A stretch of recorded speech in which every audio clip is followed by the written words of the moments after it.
to the Carlie Towne television show, and I'm Carlie Towne, and tonight's guest is Mr. Damon Fordham. Hi, Damon. Hello there, Sister Carlie. All right. Tell me a little something about yourself, Damon. I'm so glad to have you, number one. And who's Damon Fordham? Okay, Damon Fordham was born in Spartanburg, South Carolina in 1964. Adopted in infancy, raised by Pearl and Abraham Fordham of Mount Pleasant, South Carolina. Today I teach African American Studies and U.S. History at the College of Charleston, as well as occasionally doing newspaper columns. Okay, well that's a lot. You got a lot of titles, Damon. But when I saw the Damon Fordham that I've seen a poet, a musician, a professor. Damon, how could one person be all of these things at one time? And how did it happen?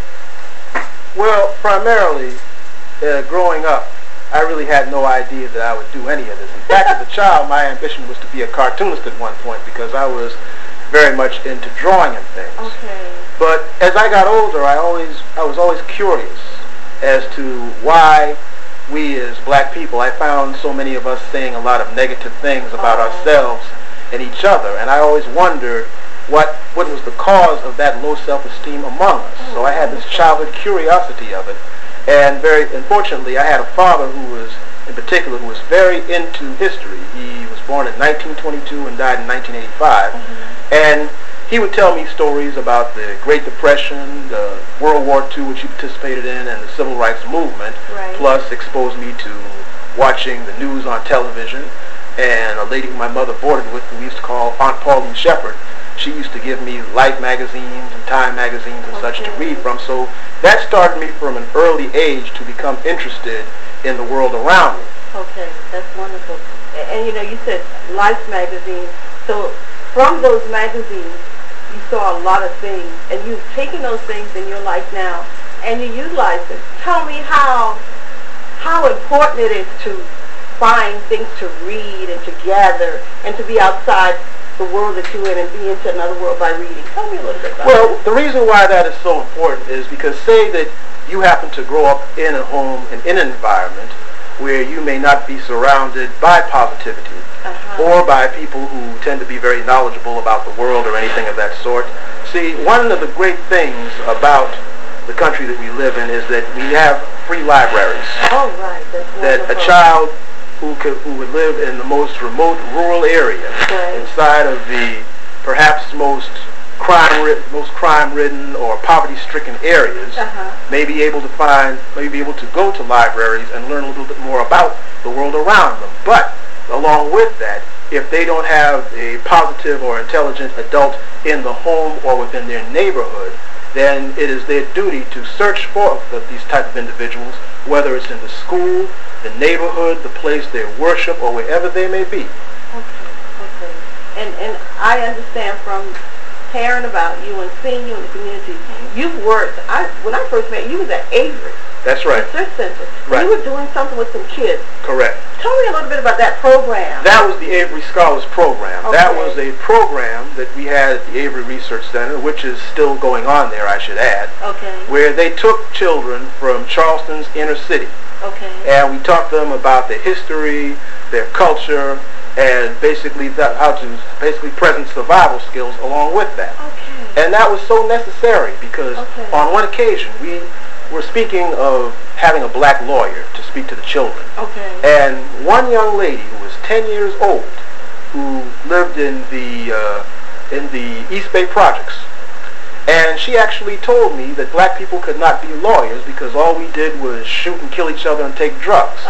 And if you have a situation in this age where you have 10-year-old children who still believe that type of thing, that's why it is so urgent that adults who are aware of these things, they have a duty and a responsibility to go back to such children and teach them there's another way of doing things, or else we continue to be in the condition that we are in. Oh, that's wonderful. And you said that in the condition that we're in. Tell me a little bit about that. What kind of condition are we in? Well, as an African American people right now, there's still one of the things that is not stressed upon by our what we call leadership is that before we can go from point A to point B, we have to examine within and see how we as a people feel about ourselves. Oh, that's wonderful. Because if you have situations where you still have people who would not hire a black doctor or a black lawyer because they may have had one mistake in the past by a black professional, you may be emancipated from the chains of your wrist, but you still have the chains of the mind when you think like that, and you can, especially around your children. You cannot go around saying things like that in the presence of your children and expect the children to do better than you. Oh, wonderful, wonderful. And that's an example of some of the things that we see happening today with our children.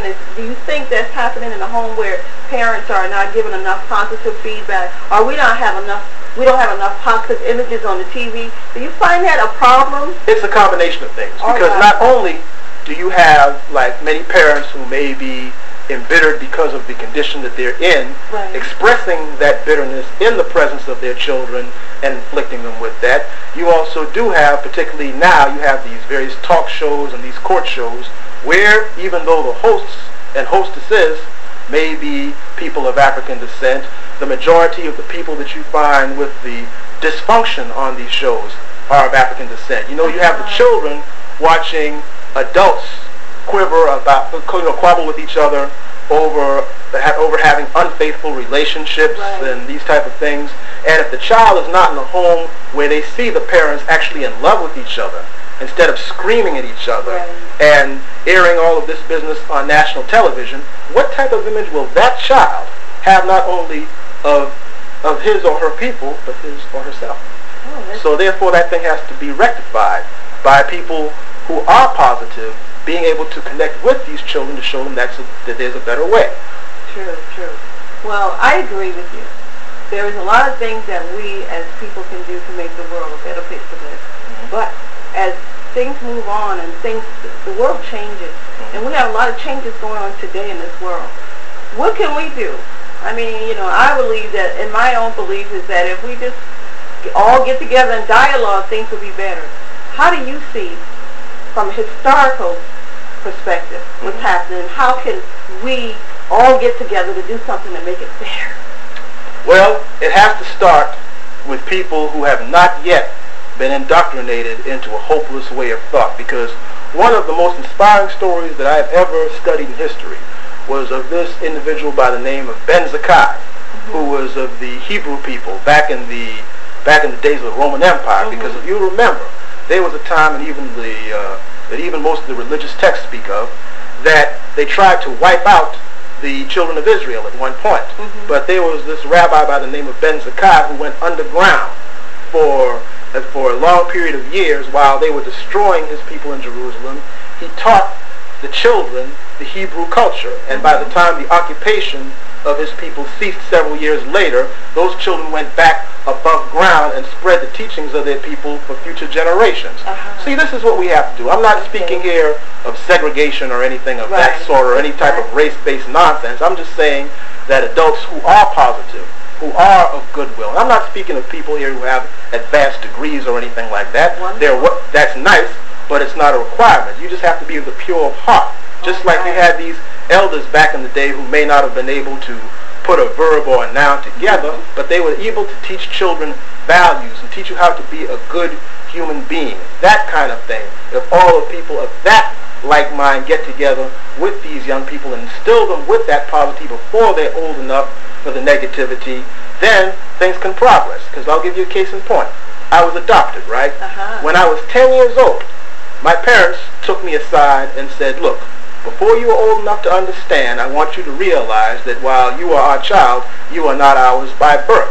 And we want you to know that before the people in the street who are full of negativity get to you and try to destroy you with that negativity of that. And so by the time the people in the street did come to me with that information, I was already vaccinated with that positivity, so I was immune to any negativity that they could give me over that situation. Wonderful, wonderful. So that, it's a saying that Queen Quet usually say, you must take care of the roots like he is a tree. And that's what you're talking about. Exactly. And I feel, that you're one of those role models, or I don't want to use the word leader, because like we talked about that earlier, and I understand what that means. It takes all of us and you're in that role model right now to tell young people or give them some information on how to do what you're doing. Because what you're doing is it's not selfish. You know, you're sharing yourself, and you don't have to do that because you are a professor at the College of Charleston. Tell me a little bit about that. How did you get at the College of Charleston? Well, how did I got to be at the College of Charleston? What happened was in 1994, I was writing for the Coastal Times newspaper. It was a weekly column called It's Like This. And see, I felt at that time, and I feel to this day, that it was important for me to take some of the information that I found out of the colleges and academia and out to the masses of people. Right. Well, Dr. Marvin Delaney, who was at the Avery Research Center, he read some of these, and he hired me to work at the Avery Research Center and encouraged me to take up graduate studies at the College of Charleston. So I worked at Avery while I was getting my master's degree from the College of Charleston. So from there, right before I graduated in the year 2000, he told me that they needed some adjunct professors down there for the history department, and since I was about to graduate, I got that position. Wonderful. And so therefore now I teach U.S. history and African American studies, as well as informally counseling the students. Oh, that's great. Informally counseling students at the college, or is this in the community? Well, that's for the college right now. You know, I still go out to speak wherever I'm asked, but I have to add something to that. Like the day of this taping, I spoke to my Uncle Sammy McGowan in Spartanburg. Okay. And he was telling me all this wisdom, sharing all this wisdom with me, right?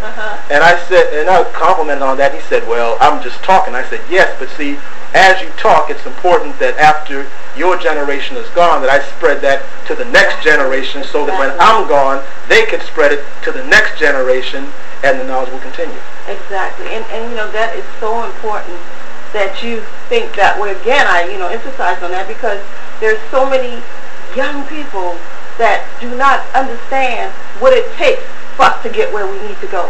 And like you said, this is not a race-based thing here. This is about humanity. This is a human issue. And on that note, I'd like to say, you were born in Spartanburg. Yes. But you were raised in the Gullah Geechee culture, right?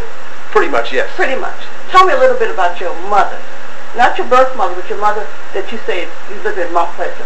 Okay, let's see. She was a nurse for she was a nurse for about 24 years.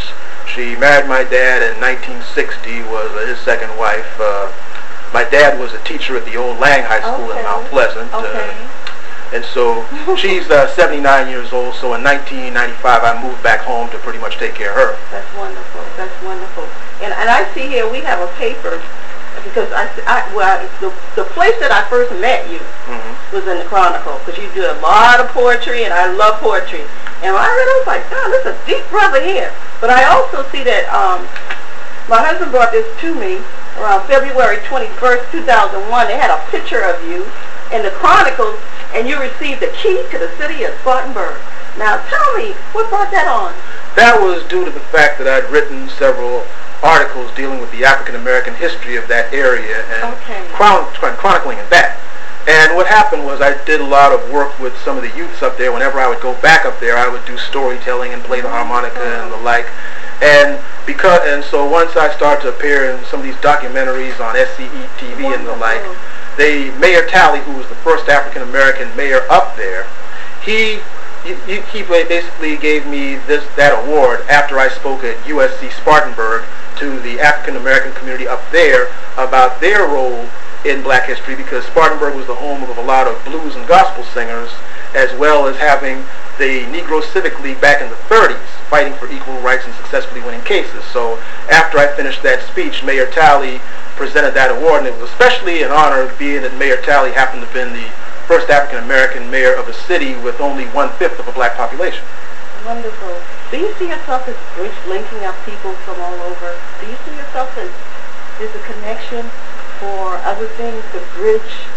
I'll say this. I see what I do as one of many people who try to see. I was born in '64, the year that they took the white and colored water fountain signs down, right? Right. And so I feel that it's important that I connect this current generation with what happened with the generation before, because we're going to lose that generation very soon. Just like when I was a child, people like my dad, Osei Chandler, and numerous other people, Carl Gathers in Mount Pleasant, and numerous other people taught me, I'm supposed to teach somebody else that.